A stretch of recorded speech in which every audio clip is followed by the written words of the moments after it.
খবৰ আপোনালোকৰ? বহু দিনতে খুলিলোঁ ইউটিউব চেনেলটো আচলতে, কিন্তু ভিডিঅ' শ্বেয়াৰ কৰিব পৰা নাই।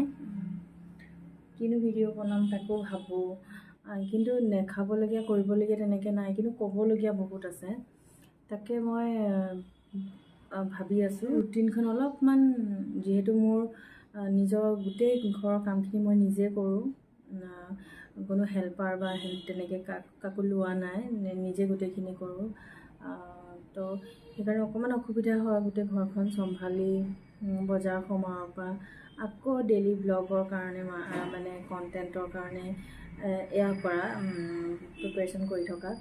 তো ছোৱালীকো পঢ়াব লাগে, টিউশ্যন দিয়া নাই, মই নিজেই পঢ়াওঁ, গম পাইছেই কিমানখিনি। আৰু ল'ৰাটো এইবাৰ নাৰ্চাৰী, তো তাৰো মানে এটা লাৰ্ণিং ষ্টেজ আৰম্ভ হৈছে, তো তাৰ লগতো লাগি থাকোঁ। কিন্তু এইটো কথা নহয় যে মই নিজক একেবাৰে সময় দিয়া শেষ হৈ গ'ল চব, সেইটো নহয়। মই ভাবিছোঁ মোৰ যিখিনি আছে মানে বাকী আছে বুলি ভাবোঁ, কাৰণ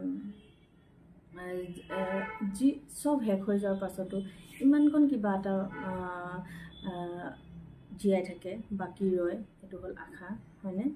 সেইটোতে বিশ্বাস কৰোঁ। আৰু মই কেতিয়াও কাৰোৰে মানে চাগে 100% নহ'ব পাৰোঁ, কেতিয়াবা অজানিতে কাৰোবাক কৰিব পাৰোঁ, কিন্তু জানি শুনি মই কেতিয়াও কাৰো অন্যায় কৰা নাই।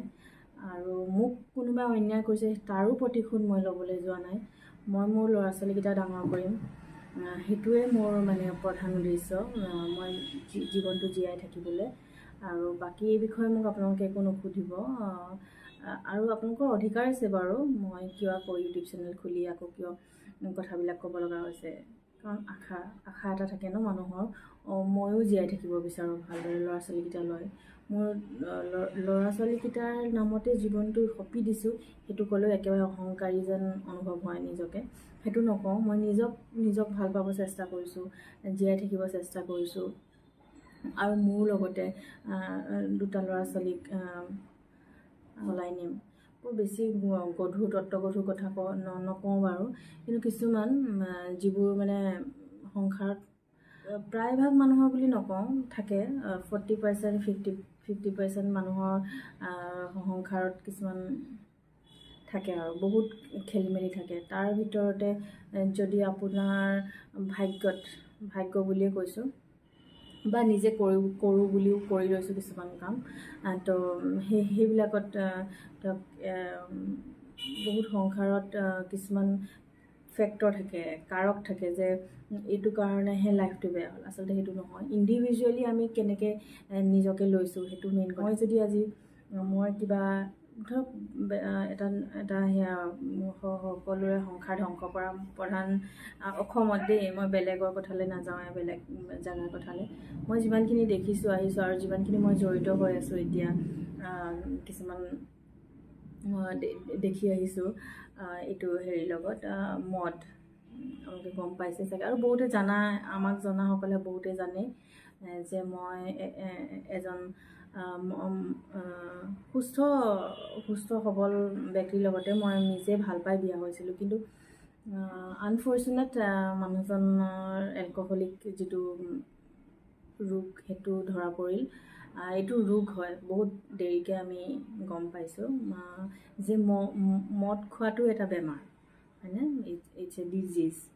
কিন্তু সেই বুলি সৰুৰ পৰা দেখি আহিছোঁ, কোনোবা যদি মদ খাইছে, কিবা কৰিছে, তাক সদায় মানে অলপ বেয়া চকুৰে চোৱা হৈছে, বা এভইড কৰা হৈছে, বা ইগন'ৰ কৰা হৈছে, তাক অলপমান কথা শুনোৱা হয়, এইটো মদাহীটোৰ ওচৰত নাযাবি, এই মদাহীটো আহিব পাৰে, কিছুমান তিতাক কেহা। আমি তেতিয়াৰ পৰাই মানে সেইটো চলি আহিছোঁ যে সেইটোহে মানে মদাহী হ'ল বুলিয়ে মানে সি মানে অলপমান তাৰ লগত গেপ এটা ৰাখিব লাগিব। তো আমিও ভাবিছিলোঁ তেনেকৈ, মই কিন্তু মোৰ বাৰু এটা ছাইড আছিলে, মোৰ হাজবেণ্ড হয়, মোৰ লাভ হয়, মোৰ ল'ৰা ছোৱালীৰ মাক দেউতাক হয়। তো সেইটো হিচাপত মোৰ ইম'চনেল এটাচমেণ্টটো এইকাৰণে আছিলে যে মই ভাল কৰিব লাগিব, বুজাওঁ, কিমানখিনিলৈকে বুজাওঁ মই নাজানো। তো যিসকলে জানে যে মদাহীসকলৰ লক্ষণ কি, এইটো বহুতে মদ খায়, এইটো মদাহী নহয় দেই। বহুত মানুহ আছে যি ড্ৰিংকছ লয় 1 পেক 2 পেক কিবা হিচাপ আৰু এটা সেই হিচাপমতে যদি খাইছে কৰিছে ন টেনশ্যন। কাৰণ মদ নাখাবলৈ ক'বলৈ যাবলৈ মোৰ ইমান কোনো মানে বিন্দু মানুহ মানে সেয়া নাই দেই। কিন্তু মদ চবৰ কাৰণে নহয় দেই। যিসকলৰ এডিকশ্যন আছে, যিসকলে মদ এক বটলটোতো কমেই কৈছোঁ, 4-5টা কোৱাৰ্টাৰ মানে এটা ফুলতকৈ বেছি এজন মানুহে যেতিয়া ইচ্ছা কৰে খাবলৈ এটাৰ পাছত ইটোৰ পিছত কিছুমান লক্ষণ থাকে, এইবোৰ যদি ধৰা পৰে তেওঁ এলকহলিক হয়। তেওঁক ডেইলি লাগিব। ইভিনিং হৈ যোৱাৰ লগে লগে আপোনাৰ যিমানেই কামৰ প্ৰেছাৰ থাকক, আপুনি সকলো বস্তু উদ্ধত গৈ আপুনি মদটোৱে বিচাৰিব। আপোনাৰ মানে শেষ আশা ভৰসা যেতিয়া মদ, সেইটোলৈ যেতিয়া পৰিণত হয় ন, ওচৰৰ মানুহজন কোন হ'ব? তেওঁ ঘৈণীয়েক হ'ব পাৰে, মাক হ'ব পাৰে, ভনীয়েক হ'ব পাৰে বা ফেমিলি আন কোনোবা মেম্বাৰ হ'ব। তেওঁ ধৰিব পাৰিব লাগিব যে বেমাৰটো আচলতে বেমাৰ নে ইচ্ছা কৰি কিবা ৰং ফ্ৰুট এটা খাইছে, মানুহজনে কেনেধৰণে মানে মদটো লৈছে। আজিকালিতো এইটো মানে সাধাৰণ কথা যে পাৰ্টি এটাত মানে অকণ বিয়াৰ অকণ নোলালে বা অকণমান যদি ড্ৰিংকছ নলয়, এইটো মানে পাৰ্টি হয়ও মানুহৰ ফূৰ্তি কৰিবৰ কাৰণে বা অলপমান তেওঁলোক কিন্তু কণ্ট্ৰলত থাকে। তেওঁলোকৰ গোটেই ছিষ্টেমটো যোনটো আমাৰ স্নায়ুৰ যোনটো মানে সেয়া হয় ন, সেইটোৰ ওপৰত কণ্ট্ৰল থাকে যে অ'কে মই 1 পেকে খাম বা 2 পেকে খাম, ইয়াৰ পাছত মোৰ অলপমান নিচা আহিব, মই অলপমান ফূৰ্তি কৰিম, তাৰপাছতে মই নাখাওঁ। কিন্তু এলকহলিক মানুহৰ ক্ষেত্ৰত সেইটো নহয়। তেওঁ বেলেগৰ পৰা তো খায়ে থাকিব, তেওঁ মন নভৰে, কিন্তু বিচাৰিয়ে থাকিব। তো সেইখিনি লক্ষণ যদি আমি ধৰিব পাৰোঁ যে মানুহজনে এটা কোৱাৰ্টাৰ শেষ হোৱাৰ পাছত আৰু বিচাৰি আছে, ঘৰ লণ্ড ভণ্ড কৰি দিছে, সেইবিলাক লক্ষণ আচলতে বস্তু ভঙা, হাত উঠোৱা, মাৰপিট কৰা। কিন্তু আমি ইম'চনেল হৈ কিনে কিছুমানে ষ্টেপ লওঁ, এই ধৰি কিনে পুলিচৰ থানাত দি দিম বা চিঞৰ বাখৰ কৰিম, ওচৰৰ মানুহ আহিব দুপিটন দিয়ক বা ঘৰৰ মানুহৰ অন্য সদস্যক যেতিয়া জনাম বা এনেকৈ মাৰপিট কৰিছে সিহঁতক ক'ব এটা কেছ দি দিয়া, এটা কিবা কৰি দিয়া বা ঘৰতে ছেটেলমেণ্ট কৰা, নানা ধৰণৰ মানে সেইবিলাক ষ্টেজো পাৰ কৰিছোঁ। প্ৰায় 6-7 বছৰমানতো পূৰা ভুগিছোঁ দেই। আৰু একদম প্ৰথমেতো 3 বছৰমানতো এয়া আৰু নৰ্মেল মানুহে যেনেকৈ 2 পেক গধূলি খায় তেনেকৈ খাইছে বা কৰিছে। কিন্তু লাষ্টত 3 বছৰমান মানে মানুহজন মৰি যোৱা নাই, বছ মানে ক'লোঁ মানে ইমান মদ খাইছে মানে। আৰু সেইটো মানে বুজাবলৈ এতিয়া মই নিজে অকণমান দুখী অনুভৱ কৰোঁ যে তেতিয়া আমি কিয় ধৰিব নোৱাৰিলোঁ চিমটমছবিলাক, যে মানুহজনৰ এলকহলিক এটা তেতিয়া আমি লক্ষণ আচলতে এৱাৰনেছটো খুব কম আমাৰ, জানেনে?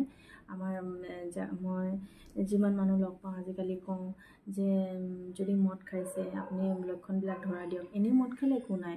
আজি মোৰ ঘৰৰ ওচৰৰ মোৰ দাদা ভাইটিহঁতে কোনোবা কিবা ফাংচন হ'লে কিবা হ'লে 2 পেক খাইছে, এইটো এলকহলিকৰ ভিতৰত নপৰে। বা কোনোবাই ডেইলি 2 পেক লৈছে, তেওঁ সেইটো এলকহলিকৰ ভিতৰত নহয়। এলকহলিকৰ বহুত ধৰণৰ এলকহলিক হৈ যোৱাৰ পাছত মানুহজনৰ সম্পৰ্ক বেয়া হয়, টকা পইচা নষ্ট হয়, স্বাস্থ্য বেয়া হয়, বাকী আপোনাৰ যি কৰি আছে তেওঁ নিজৰ ৱৰ্ক প্লেচত প্ৰব্লেম হয়, বহুত ধৰণৰ প্ৰব্লেমে যেতিয়া জুমুৰি ধৰিব তেওঁ আৰু বেছি হৈ গৈ থাকিব। তাৰমানে এলকহলৰ যিটো আপোনাৰ এডিকশ্যন, সেইটো মানে এনেকুৱা পৰ্যায় পাবগৈ যে মদ আৰু একো নালাগে, না ল'ৰা ছোৱালী, না ঘৈণী, না মা দেউতা, না বাই ভনী, না নিজৰ হবি, মানে নিজকে বেয়া পোৱা হৈ যায়। মানে তাৰ লগে লগে কিছুমান মেণ্টেলি থাকে, সৰুৰ পৰা কিছুমান বায়'লজিকেল কিছুমান থাকে মানুহৰ, যিবিলাক আমি চেঞ্জ কৰিব নোৱাৰোঁ, সেইবিলাক তেতিয়া মানে বেয়া বস্তুবিলাক ওলাই যায়। তো সেইখিনিও সমস্যাৰো সন্মুখীন হৈছোঁ মই। বহুত বেয়া ধৰণে ক্ষতি হৈছে। কয় যে অন্ধকাৰলৈ গৈছে, কিন্তু ভগৱানে মোক এইখিনিও দিছে, মোক এজনী ছোৱালী দিলে, বহুত সাহস। সেই ছোৱালীজনীয়ে মোৰ বহুত সাহস। প্ৰতিবাৰে আপোনালোকে চাগে গমেই নাপাব যে মানুহে এনেকুৱাতো জীয়াই থাকিব পাৰে। কেতিয়াবা ইমান মদ খায়, ইমান উৎপাত কৰে, ইমান মাৰপিট কৰে, ঘৰখন এটা বস্তু ওপৰত নাথাকে, টেবুল চকী আলমাৰি ক'তো নাথাকে, চব বস্তু ফেনাফেনি।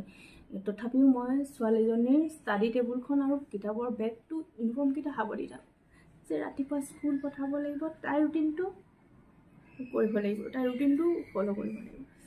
তো এনেকুৱা দিনো দেখি আহিছে আচলতে কান্দিব নালাগে এইটো মই বহুত অভাৰকাম হৈ গ'ল এতিয়া কান্দিব কাৰণে কিন্তু হ'লেও মানে তাৰ কিছুমান কথা মনত পৰিলে বেয়া লাগে পাছত আমি ৰিহেবিলিটেশ্যন চেণ্টাৰ কানেক্ট হৈছোঁ কাউন্সিলিং লৈছোঁ তিনিবাৰ চাৰিবাৰ ৰেচিডেঞ্চিয়েল ট্ৰেইনিং ৰেচিডেঞ্চিয়েল আপোনাৰ ৰিহেবিলিটেশ্যন কৰিছোঁ ভাল কাউন্সিলাৰ পাইছোঁ মই কিন্তু সকলোকে কওঁ দেই জীৱন শেষ হৈ নাযায় জীৱন আচলতে শেষ হৈ নাযায়েই ভগৱান বিশ্বাস কৰোঁ অতিপাত বিশ্বাস কৰোঁ আচলতে ভাল মানুহৰ সংখ্যা যিমান বেছি বেয়া মানুহৰ সংখ্যা কম হয় নাই সকলোৱে বিশ্বাস কৰোঁ সেইকাৰণে চাগে এইখিনি জেগাত আছোঁ আজি তো মই ভাবোঁ মদে আমাক যিখিনি কৰিলে যিখিনি হেৰুৱালোঁ তো মই নিজে ঘূৰাই ল'ম সকলোখিনি জীয়াই থাকিব বিচাৰোঁ বাছ এইখিনিয়ে ক'ম আৰু কেতিয়াবা ডেইলি ব্লগ দেখাম বেছি ইম'চনেল হৈ কিবা ক'লোঁ যদি বেয়া নাপাব দেই কাকো ব্লেম কৰা ইনচেপ্টাৰলৈ নাযাওঁ কিন্তু মই বিলিভ কৰোঁ কাৰ্মা বিলিভ কৰোঁ আৰু মই মানে এইটো ক'ব বিচাৰোঁ যে তোমাক যিমানেই কষ্ট দিছে কোনোবাই দিছে তুমি লৈছা কোনো কথা নাই কিন্তু তোমাক ভালখিনিও এদিন ঘূৰাই দিব তোমালৈ বেয়াখিনি যেনেকৈ আহিছে তুমি কিন্তু ভালভাৱে সদায় ঘূৰাই পঠিয়াইছা তো মই ভাবোঁ আশা কৰোঁ যে আমাৰো ভাল হ'ব ছোৱালীজনী ভাল হ'ব ল'ৰাটো ভাল হ'ব আমাৰ গোটেইকেইটাৰে মংগল হ'ব আমি আগবাঢ়ি যাব পাৰিম বাছ ইমানখিনি কথা প্ৰশ্নও তেনেকৈ নকৰিব মনত আচলতে বহুত সাহস গোটাইহে মই এইখিনিত থিয় হৈছোঁ মই কিমান বেয়া চিটুৱেশ্যনৰ পৰা আহি আজি এইখিনি জেগাত থিয় হৈছোঁ আপোনালোকক কৈছোঁ তো মোৰ কাৰো প্ৰতি মোৰ বেয়া ভাৱ নাই আৰু সকলোকে ভাল পাওঁ সেইকাৰণে চাগে জীয়াই থাকিবলৈও মই সাহস কৰিছোঁ যে মই ভুল কৰা নাই কিয় এনেকুৱা হৈছে কোনোবাই কৰিছে কাকো ব্লেম কৰা নাই থাকক সকলোৱে নিজৰ নিজৰ কিছুমান থাকে ভুলৰ শুধৰণি থাকে উপলব্ধি কৰিছে উপলব্ধি কৰক ভালদৰে চবেই জীৱন যাপন কৰক ল'ৰা ছোৱালীকেইটা ডাঙৰ কৰাটো যিজনী ছোৱালীয়ে